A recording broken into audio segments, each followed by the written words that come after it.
I mean, who else I interviewed? Dominic Sicali. Mm. You know about him? A little bit. Yeah. You know, he spoke about you. John Shea.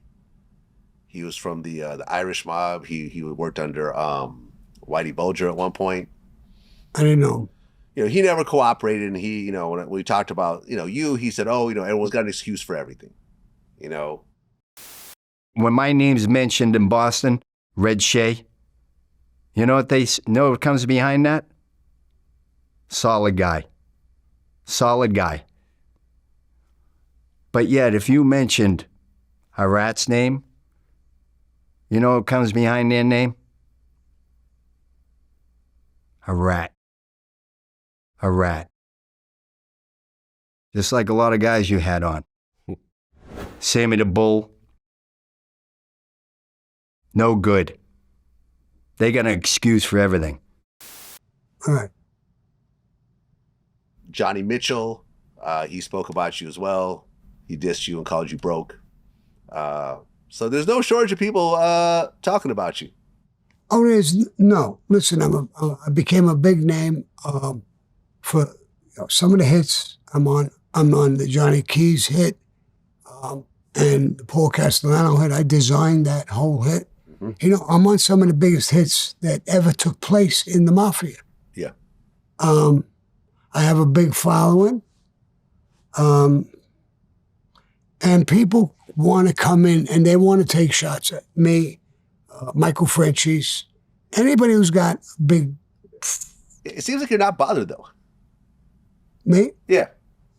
No. I mean, sometimes I'm... I expected these big explosive answers to be like, yeah, whatever. Yeah, some things bother me. Some people say certain things. They'll say certain things about my family or this or that and the other thing.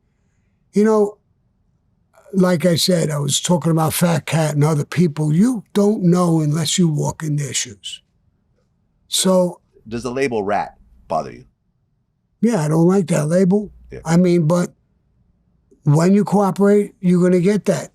You know, some people will say it's the worst kind of person who rats is a person who's a confidential informant, who is wired.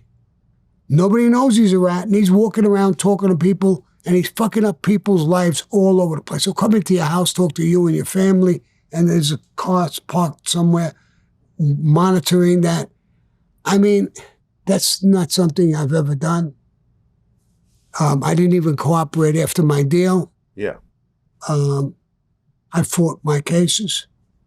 I lost the ecstasy case. I did 20 years. I did 17 years, 7 months on that case. I could have flipped. Yeah. Hey, I'm a rat. I could have said, listen, this guy did this and this. I didn't. I fought my case, and I did my time. Yeah, look, I interviewed this guy named Joe Baroni. You know who that is? I heard of the name. Okay. He was the FBI's longest-serving informant. 18 years. 18 years, where he wore a wire and everything else like that. And what really struck me from this interview, which I never really thought about, was once you become an informant, there's no expiration date on that. They tell you when they're done with you. No. That's what he said. No, because he said he was done a bunch of times. Like, no, you're not done yet. We still need more. I'm done. I haven't testified. No. But you were not a informant. Oh, a confidential. You cooperated. A confidential informant. Oh, yeah. Someone who wears a wire. Yes. And goes out and gets information. Yes, he's got it. That's what I'm saying. For life. You yes. were never that. No. No, you never wore a wire. I never wore a wire. Right. In What my I'm saying life. is that once you become an informant, that's a ride you can't get off of. No, and that's like Michael Franchise's brother. Yeah. That he buried his own father. Well, I mean, he didn't bury him. He got out and lived. When I meant buried him at 93 years old or 95, you putting your father back in prison? No, it's horrible. I don't think it gets any worse than that. It's pretty bad. It's pretty bad. I mean, I don't think it gets any worse than that.